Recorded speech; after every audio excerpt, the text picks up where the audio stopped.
जमलेल्या माझ्या तमाम हिंदू बांधवांनो, भगिनींनो आणि मातांनो,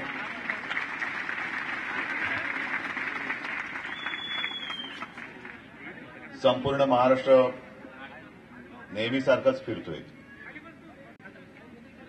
यावेळेला जर अनेकांना असं वाटत होतं की शिवसेनेसोबत कोणीच राहिलेलं नाही आणि म्हणून मी म्हटलं पुन्हा एकदा जाऊया, जनता जनार्दनासमोर जाऊया, महाराष्ट्रासमोर जाऊया. काय म्हणतोय महाराष्ट्र ते तरी ऐकूया. आणि मी खरंच तुम्हाला सांगतो, आता तर कडाक्याचं ऊन आहे आणि मी इकडे बसलेलो आहे, तुम्ही मगासपासून इथे थांबून राहिलेला आहात, लाई होते. एकूणच संपूर्ण वातावरण राजकीय असो नैसर्गिक असो विचित्र झालेलं आहे. काल सुद्धा मी अकोल्यात होतो, भाषणाला सुरुवात केली तेव्हा ऊन होतं, भाषण संपेपर्यंत पाऊस सुरू झाला. अमरावतीमध्ये पोहोचलो तर पाऊसच पाऊस होता आधी. आणि आपला सगळा मोकळा ढाकळा कारभार. आज तरी आपण इकडे मंडपात आहोत, इकडे माझ्याही डोक्यावरती छप्पर आहे. अमरावतीमध्ये पाऊस सुरू झाला, झिमझिम झिमझिम. मी तसाच बोलायला उभा राहिलो, लोक हालायला तयार नाही.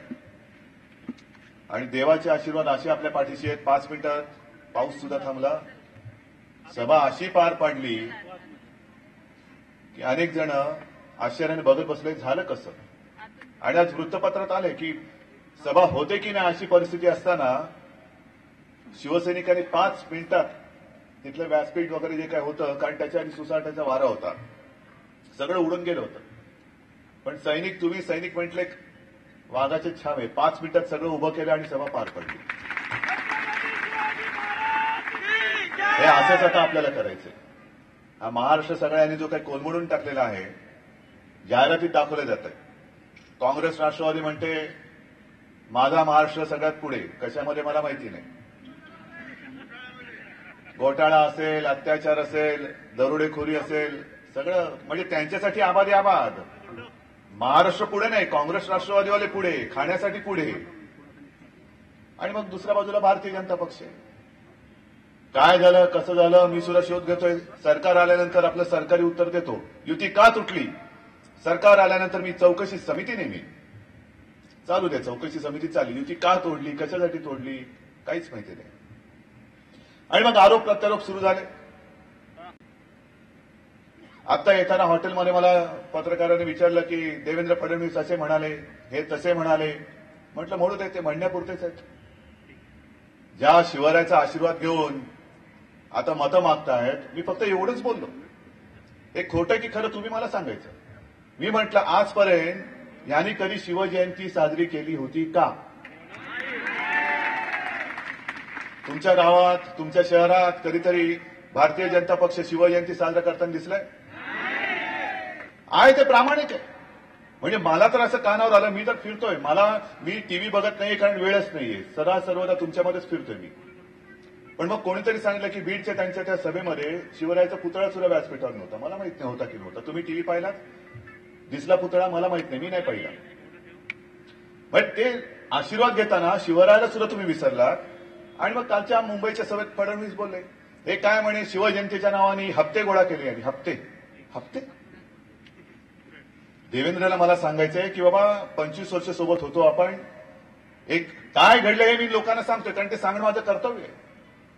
नरेंद्र मोदी पंतप्रधान व्हावेत हे संपूर्ण देशाचं स्वप्न होतं, माझंही स्वप्न होतं, तुमचंही स्वप्न होतं.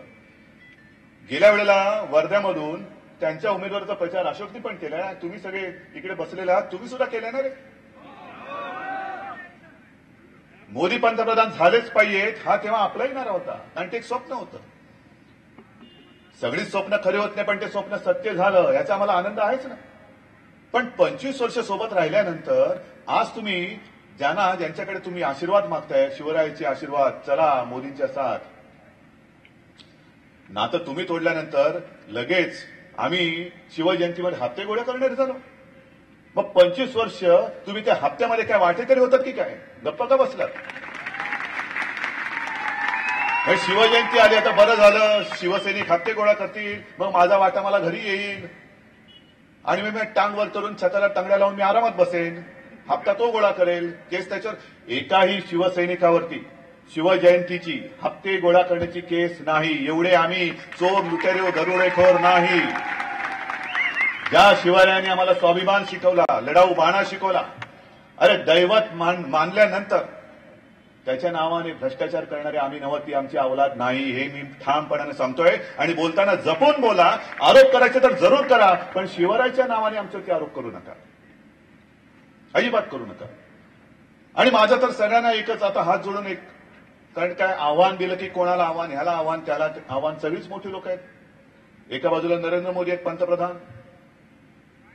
मला दुःख एका गोष्टीचं होतं की गेल्या लोकसभेमध्ये आपण सगळेजण मोदींसाठी मतं मागत होतो, महायुतीसाठी मागत होतो. देशाचे पंतप्रधान झाले नरेंद्र मोदी, पण आज ते एका पक्षासाठी मतं मागताय. तुम्ही पक्षाचे पंतप्रधान आहात का देशाचे पंतप्रधान आहात, हे तरी लोकांना कळू दे ना जरा, हे तरी कळू द्या. असं नेमकं काय झालं की तुम्ही शिवसेनेच्या सोबत सोडून दिली आणि कालपर्यंत महायुती म्हणून शिवसेनेची तुम्हाला मतं पाहिजे होती, ती घेतली. आज सुद्धा इकडे जे काय आपले उमेदवार निवडून येणार आहेत, सगळे आहेत ना रे उमेदवार, इकडे जरा या उभे राहा, या इकडे सगळेजण या. हे सगळे आपले उद्याचे आमदार. ह्यांना जे काय मतदान होणार आहे, हे मतदान गेल्या वेळेला लोकसभेला त्यांना झालेलं नाहीये, त्यांना झालं ना, केलं ना. मग पण आज तुम्ही नातं तोडल्याबरोबर आम्ही एकदम परके झालो, ठीक आहे, मला त्याच्याबद्दल बोलायचं नाही. पण शेवटी विदर्भ म्हटल्यानंतर विदर्भाला जो विकास पाहिजे, रोजीरोटी पाहिजे, उद्योगधंदे पाहिजे, शेतकरी आत्महत्या करतायत. आज संपूर्ण केंद्रीय मंत्रिमंडळ इकडे फिरत असताना कधीतरी आत्महत्याग्रस्त शेतकऱ्याच्या घरी तुम्हाला जावंसं का नाही वाटलं, त्याचे अश्रू पुसावसे का नाही वाटले. आणि म्हणून मी कालपासून जे म्हणतोय, कारण मी विदर्भात आलेलो आहे, आज सुद्धा माझ्या 4 सभा आहेत, प्रत्येक ठिकाणी मी सांगतोय पंतप्रधान महाराष्ट्रात आलेले आहेत. जसं पाक व्याप्त काश्मीरमध्ये पूर आला होता गेल्या 15 दिवसापूर्वी, नरेंद्रभाईंनी चांगली भूमिका केली, म्हणजे माणुसकी म्हणून ती तशी करायलाच पाहिजे होती, त्याच्याबद्दल मला काही विरोध नाहीये. काश्मीरमध्ये, आपल्या काश्मीरमध्ये जसं त्यांनी मदतकार्य केलं, तशीच मदत त्यांनी पाकड्यांनी जो काश्मीर आपला बळकावलेला आहे, म्हणजे खरं तो हिंदुस्थानचा तुकडा पाडलाय, तो हिंदुस्थानात आणला पाहिजे आणि मग महाराष्ट्र तोडण्याची भाषा यांनी केली पाहिजे. मग तर आज आपल्यामध्ये भांडणं लावून तोडफोड करणं हे सोपं काम आहे, पण त्यांच्याशी टक्कर द्या ना. पाक व्याप्त काश्मीर तो घ्या आपल्या हिंदुस्थानामध्ये. चीननी जो भूभाग आपला व्यापून टाकलेला आहे, तो भूभाग घ्या आपल्या हिंदुस्थानामध्ये. पण तिथे जशी मदत केली, तसंच मी नरेंद्रभाईंना एक साकडं घालतोय की तुमची आज उद्या जेव्हा विदर्भात सभा असेल, तेव्हा मी माझ्या तमाम विदर्भातल्या शेतकऱ्यांच्या वतीने तुम्हाला सांगतोय, कारण तेव्हा मी आणि गोपीनाथ मुंडे बोललो होतो की आपलं केंद्रात सरकार आल्यानंतर, विशेष म्हणजे तेव्हा जी काही गारपीट झाली होती, त्या गारपीटग्रस्तांचं पीक कर्ज आम्ही माफ करू, 7/12 कोरा करू. गोपीनाथजी गेले, युती तुटले, पण तरी सुद्धा तेव्हाचं सरकार, आम्ही मेहनत केलेली आहे, आम्ही मतदान केलेलं आहे. मी तुम्हाला तमाम शेतकऱ्यांच्या वतीने एक साकडं घालतोय, विनंती करतोय की नरेंद्रभाई, तुम्ही जेव्हा विदर्भात याल, सभा घ्याल, तेव्हा तुम्ही जाहीर करा की जसं मी पाक व्याप्त काश्मीरमध्ये मदत केली, तशीच मदत, नुसती मदत म्हणजे उपकार नको, हा हक्क आहे आमचा. तुम्ही महाराष्ट्रातल्या तमाम शेतकऱ्यांचा 7/12 कोरा करून टाकू, हे जाहीर करा, जाहीर करा. ही मदत नाही, तर हे एक आपलं कर्तव्य आहे. जो आपला अन्नदाता आहे, मरतोय. आज बघा ना, जरा उन्हामध्ये बसल्यानंतर आपण सगळे, तुम्ही सगळे रुमाल विमाल काढून पुसरलेला, तो तर त्याला काहीच नाहीये. आज सुद्धा येताना मी बघितलं, शेतकरी शेतामध्ये काम करतोय, पाणी आहे पाणी नाही मला माहित नाही. अनेक ठिकाणी घराघरामध्ये अजून प्रकाशही पोचलेले नाही. जे काँग्रेसवाले आणि राष्ट्रवादीवाले सांगतात की आमच्या काळामध्ये आम्ही भारनियमन मुक्त महाराष्ट्र केलेला आहे, तुम्ही सांगा झालाय? माता भगिनी बसल्यात, तुम्हाला सुरक्षित वाटतंय महाराष्ट्रामध्ये? कारण त्यांनी सांगितलं की आम्ही सुरक्षित, महिलांसाठी सुरक्षितता निर्माण केलेली आहे. विद्यार्थ्यांना विचारतोय, तुम्हाला शिक्षण मिळतंय? आणि मग योजनांवरती आपण बोलू ना. उगाच काहीतरी मोठं बोलायचं की महाराष्ट्रामध्ये सुद्धा आमचं सरकार आल्यानंतर, अरे येतंय कसं, अरे शिवसेनेचंच येणार आहे, शिवसेनेचं सरकार येतंय. पण आमचं सरकार आल्यानंतर आम्ही महाराष्ट्र समर्थ करू. उगाच थापा मारू नका. ज्या साध्या सुध्या गोष्टी आहेत लोकांसाठी, आपल्याला वाटतं या फार क्षुल्लक गोष्टी आहे, घरामध्ये दिवा नाही, त्याच्यात काय घरात जाऊन राहून बघ. काळोख जेव्हा काळोखाशिवाय दुसरा कोणी सोबती नसतो, साथी नसतो, त्यावेळेला तिकडे काय चालतं, घालमेल काय चालते, सोन्यासारखं आयुष्य कसं सडून जातं हे ज्याचं त्याला कळतं. मुलांना सुद्धा मी, विद्यार्थ्यांना सुद्धा नेहमी सांगतोय, शिवसेना प्रमुखांचं जे वचन होतं की विद्यार्थ्यांच्या पाठीवरचं दप्तराचं ओझं मी कमी करेन, खूप प्रयत्न आम्ही त्यावेळेला केले, पण नाही जमलं तेव्हा, कारण तंत्रज्ञान नव्हतं. आज मी हा टॅबलेट आणलेला आहे आणि याच्यामध्ये 8वी 9वी 10वीचा अभ्यासक्रम पूर्णपणे लोड केलेला आहे. कोणी यावं आणि हा तपासून बघावा. मी पूर्ण तयारीनिशी आलेलो आहे. आपण थापा नाही मारायचं कधी. आपण टॅबलेट देतो म्हटल्यानंतर काँग्रेस राष्ट्रवादीने म्हटलं आम्ही लॅपटॉप देतो. आतापर्यंत तुमच्या लॅपवरती काँग्रेस बसली होती, त्यांच्या मांडीवरती राष्ट्रवादी बसली होती. आज मोकळे झाले म्हणून तुम्हाला लॅपटॉप पाठवतोय. पण मी मोकळा लॅपटॉप नाही देत आहे, याच्यामध्ये अभ्यासक्रम भरलेला आहे आणि याच्यासाठी इंटरनेटची आवश्यकता नाही. इंटरनेट नसला तरी सुद्धा त्याच्यात मी एक नखा एवढ्या मिनी SD कार्डमध्ये 8वी 9वीचा 10वीचा अभ्यासक्रम भरून हा टॅबलेट मी तयार ठेवलेला आहे, माझ्या हातात तयार आहे. आणि मला कल्पना आहे की एका बाजूला मी भारनियमनाबद्दल बोलतो आहे, तुम्ही म्हणाल हो हे सगळं ठीक आहे, पण याचा चार्ज उतरल्यानंतर आम्ही काय करायचं? काय शहरात येऊन चार्जिंग करू? आवश्यकता नाही. या ग्रामीण भागामधल्या माझ्या विद्यार्थ्यांना, मग ती मुलगी असेल मुलगा असो, 8वी मध्ये आल्यानंतर जसा मी हा अभ्यासक्रम पूर्णपणे भरलेला टॅबलेट त्याला देणार आहे, भेट म्हणून देणार आहे, तसंच त्याला ग्रामीण भागातल्या विद्यार्थ्यांना याच्याबरोबर मी छोटा सोलार चार्जर सुद्धा भेट देणार आहे. कोणावरही अवलंबून राहू नका. क्रांतिकारकांच्या घटना सुद्धा मी ह्याच्यात देणार आहे. वर्धा म्हटल्यानंतर विनोबाजी, महात्माजी, सगळे गाडगे बाबा आपले विदर्भातले, काल परवाकडे सगळेच जण झाडू घेऊन फिरत होते. असे रोज फिरले तर बरं होईल, संपूर्ण देश साफ होईल. बाकी काय काम नाही झालं तरी चालेल, निदान एवढं तरी करा. लोकांना वाटेल मी मत दिलं, सार्थकी लागलं, माझा परिसर तरी साफ झाला, माझा लोकप्रतिनिधी येऊन झाडतोय, मंत्री येऊन झाडतोय, करा. पण ही शिकवण आम्हाला गाडगेबाबांनी दिली होती. गाडगेबाबांनी दिली होती. गाडगेबाबांच्या बद्दल जे सांगितलं जातं की दरवर्षी पंढरपूरच्या वारीला गाडगेबाबा जायचे आणि चंद्रभागेच्या त्या वाळवंटामध्ये जनसागर गोळा होतो. मी स्वतः बघितलेलं आहे. लाखो म्हणजे किती लाखो त्याला तुम्ही मोजूच शकत नाही. 10 लाख, 15 लाख, 20 लाख, 30 लाख येणं जाणं सतत चालू असतं. आणि त्या एकादशीच्या दिवशी गाडगेबाबांना कोणीतरी विचारलं, काय बाबा देवाचं दर्शन घेतलं का, विठोबाचं दर्शन घेतलं का? आणि गाडगेबाबांनी त्यांना सांगितलं, अरे माझा विठोबा हा बघ माझ्या समोर आहे, पसरलेला आहे, हा माझा विठोबा आहे. ही सगळी लहान कच्ची बच्ची मुलं, माता भगिनी आणि हे सगळे बांधव, सगळे वृद्ध, हा माझा जिवंत विठोबा आहे. हे एवढी लोक इकडे येतात, आंघोळी करतात, सगळं काय जेवणा खाण्याचं तिकडेच केलं जातं. पण इकडे जर का साफसफाई झाली नाही तर रोगराई येईल. हे बिचारे सारे गरीब लोक आहेत, हे आजारी पडतील. आणि म्हणून त्यांची सेवा जर का केली ना तर तो आतमधला विठोबा सुद्धा तुझ्यावरती प्रसन्न होईल. म्हणून पहिली यांची सेवा कर.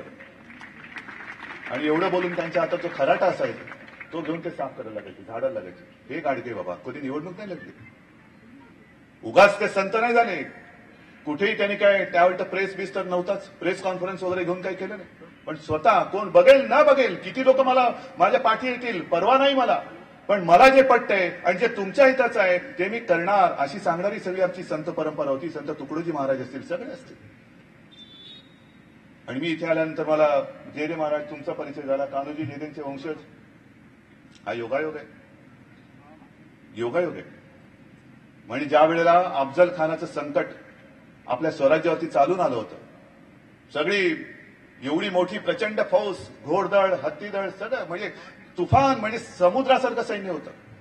आणि या सैन्यामध्ये ते सैन्य बघून बरीच लोकांची पांगापांग झाली, कारण या सैन्याशी लढणार कसं? शिवछत्रपती आता एकटे पडतात की काय? हे काय करू शकणार? मुठभर मावळणीशी या टोलेजंग खानाला कसा लोळवणार? आणि तेव्हा पहिल्यांदा त्यांच्या सोबत आले ते कान्होजी जेदे.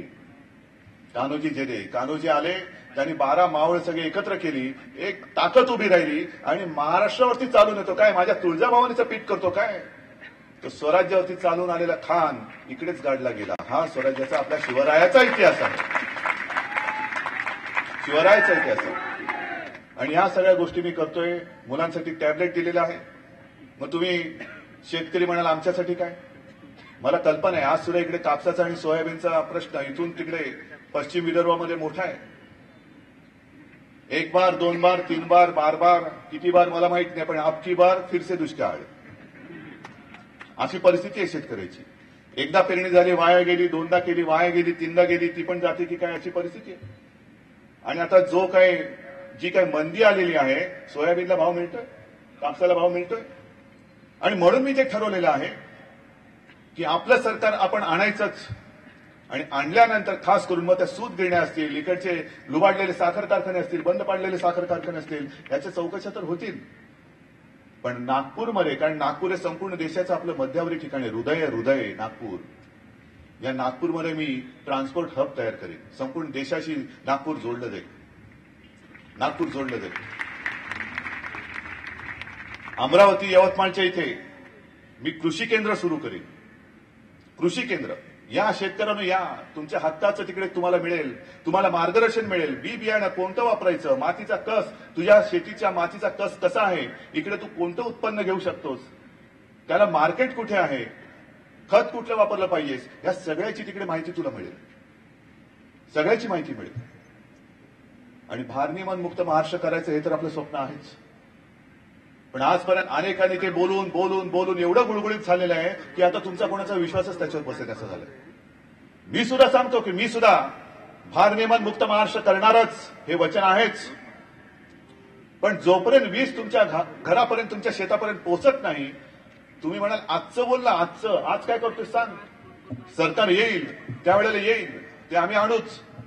पण तोपर्यंत आमची पिकं करपून जात आहेत, त्याच्यासाठी तू काय करणार आहेस? तर मी तुम्हाला उपकरण देतो. तुमच्यापैकी शेतकरी कोणी आहे तिकडे? आहेत का? बरं, तुमच्याकडे बैल आहेत का रे बाबांनो? बऱ्याच ठिकाणी मी बघितलेलं आहे, विहिरीला पाणी आहे, समोर पीक उभं आहे, पण वीज नसल्यामुळे पंप चालत नाही, बरोबर? मग मी तुम्हाला एक उपकरण असं देतो की वीज येईल तेव्हा येईल, पण जोपर्यंत वीज नाही तोपर्यंत तुमचेच बैल, मी तुम्हाला उपकरण देतो, त्या बैलाच्या साहाय्याने ते उपकरण फिरेल आणि वीज नसताना सुद्धा तुमचा 3 हॉर्स पॉवरचा पंप चालेल आणि तुमच्या विहिरीतलं पाणी तुमच्या शेतीला, तुमच्या पिकाला जाईल. हे वचन माझं, हे उपकरण माझ्याकडे तयार आहे. आता हे सुद्धा जे माझ्या हातामध्ये आहे हे काय? या साध्या साध्या गोष्टी. मध्यंतरी केंद्र सरकारने जिथे वीज नाही तिथे सोलारवरती दिवे दिले. चालतात तरी दिवे ते आलेत का तुमच्यापर्यंत? मग मी हा एक दिवा तुमच्याकडे तुम्हाला देणार आहे. शिवप्रकाश असं मी या योजनेचं नाव ठेवलेलं आहे. शिवप्रकाश, भगवा प्रकाश, शिवप्रकाश, घराघरामध्ये प्रकाश.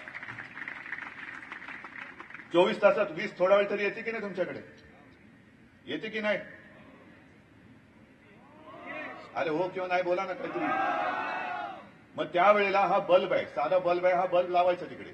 जेव्हा वीज असेल तेव्हा हा बल्ब पेटेल, पण तो नुसता पेटणार नाही, त्याच्याबरोबर हा चार्ज होत राहील. वीज ज्या वेळेला जाईल त्यावेळेला हा बल्ब तर पेटेलच, पण जर का रात्री अपरात्री तुम्हाला कुठे जायचं झालं, शेतीत जायचं झालं, आणखीन कुठे जायचं झालं, तर त्यावेळेला हा बल्ब तुम्ही काढून असा घेऊन तुम्ही फिरू शकता. आणि हा असं किरकिया लागला त्या सोलारपेक्षा हे बरं आहे की नाही प्रकरण? याला काहीतरी म्हणतात, साध्या जरी गोष्टी असल्यानं मी मोठ्या 10,000 कोटी 5,000 कोटीच्या गोष्टी नाही करत, ते सरकार आल्यानंतर मी करेन. पण साध्या साध्या गोष्टी, जसं शिक्षणासाठी दप्तराचं ओझं मी कमी करणार म्हणजे करणार, हे मी तुम्हाला देतोय. घरामध्ये प्रकाश देतोय, विजेशिवाय चालणाऱ्या पंपाचं उपकरण मी तुम्हाला देतोय. या काही गोष्टी आहेत ना, त्याच्याबद्दल बोला. मी कृषी केंद्र निर्माण करतोय. आरोग्यासाठी सुद्धा जी टेलिमेडिसिन आहे, डॉक्टर दीपक सावंत तिकडे बसले. ग्रामीण भागातल्या रुग्णाला मी मुंबईतनं माझे तज्ञ डॉक्टर तिकडे तपासतील आणि त्याला सल्ला मिळेल. चंद्रपूरमध्ये आपण करून दाखवलेलं आहे. चंद्रपूरमध्ये डॉक्टर बसले होते, तिथले रुग्ण बसले होते. मुंबईमध्ये डॉक्टर दीपक सावंत आणि आपले तज्ञ डॉक्टर बसले होते. डहाणूमध्ये बसले होते. आणि मध्ये मी शिवसेना भवनमध्ये तमाम प्रेसला घेऊन बसलो होतो. इथून तिकडे कसा चेकअप चाललाय ते मी बघत होतो. या सगळ्या गोष्टी मला करायच्या आहेत. जिल्हा रुग्णालय जोडायचे आहेत, कॉलेजेस जोडायचे आहेत, खूप खूप खूप गोष्टी करायच्या आहेत. सिंचनाचे प्रकल्प आहे. मुद्दा फक्त एवढाच आहे, इतरांना सत्ता कशाला पाहिजे मला माहित नाही. मला सत्ता पाहिजे ती तुमच्यासाठी पाहिजे. आजपर्यंत तुमचं आयुष्य सोडून गेलेलं आहे. पिढ्या पिढ्या नुसत्या नासून गेलेल्या आहेत. महाराष्ट्र, माझा महाराष्ट्र पुढे आहे, पण तो शेवटच्या दिशेने चाललेला आहे, शेवटच्या क्रमांकावरती पुढे आहे. तुमचं आयुष्य ज्यांनी चढवलेलं आहे त्यांच्याकडे, आणि ज्यांनी हिंदुत्वाशी नातं तोडलेलं आहे त्यांच्या हातामध्ये तुम्ही तुमचं आयुष्य देणार आहात का, हा माझा प्रश्न आहे. उद्या सगळेजण येतील, मोठे मंत्री येतील आणि तुम्हाला सांगतील की जसं वरती आहे तसंच खाली आम्हाला मजबूत सरकार द्या, आम्ही तुम्हाला तुमच्या घरावरती सोन्याची कौलं चढवू. हे कबूल आहे, चढवू शकता, पण पहिली गोष्ट लागते ती विश्वास. वाईट दिवसामध्ये शिवसेना तुमच्या सोबत होती तेव्हा तुम्हाला तिचं काही वाटलं नाही, पण अच्छे दिन आने लगे तर तुम्ही शिवसेनेशी, हिंदुत्वाशी आणि बाळासाहेबांशी असलेलं नातं तोडून टाकलं.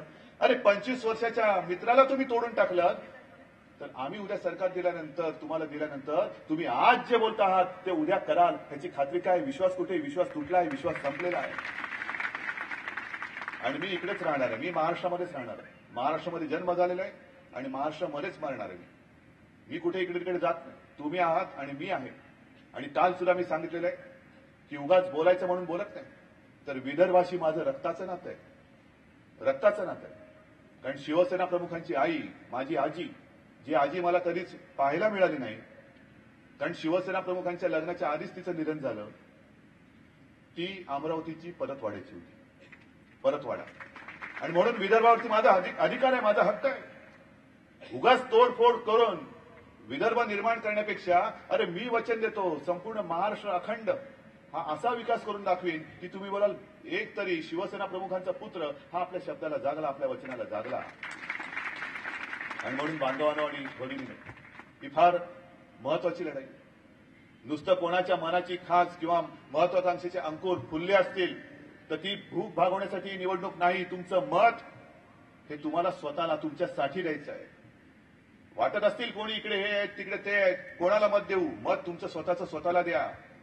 आणि तुमच्या हक्काची ही शिवसेना आहे जी गेली 40, 45, 48 वर्ष महाराष्ट्रासाठी दिवस रात्र मरत मेहनत करत आलेले. मग ती कापूस दिंडी असेल, आणखीन काय असेल, सगळे आंदोलन असतील, त्यावेळेला जर तुमच्या सोबत उभा राहिला तो शिवसैनिक. हे चारही जे आपले आमदार, उद्याचे आमदार आहेत, ते कदाचित पैशाने कमी असतील, आहेतच, कारण साधी माणसं आहेत, साध्या घरातली. एका बाजूला पैशाची मस्ती आहे आणि दुसऱ्या बाजूला मेहनत करण्याची शक्ती आहे. हाक मारल्यानंतर हो देणारी सगळी चारही जवान आहेत. आपल्या हक्काचा आमदार हा विधानसभेत पाठवा आणि स्वतःचं हक्काचं शिवसेनेचं धनुष्य बाणाचं सरकार यावेळेला तुमच्या आयुष्यात नक्कीच विकास घडून दाखवल्याशिवाय राहणार नाही. एवढंच एक वचन देऊन मी आपली रजा घेतो. जय हिंद, जय महाराष्ट्र. झी 24 तास रहा एक पाऊल पुढे.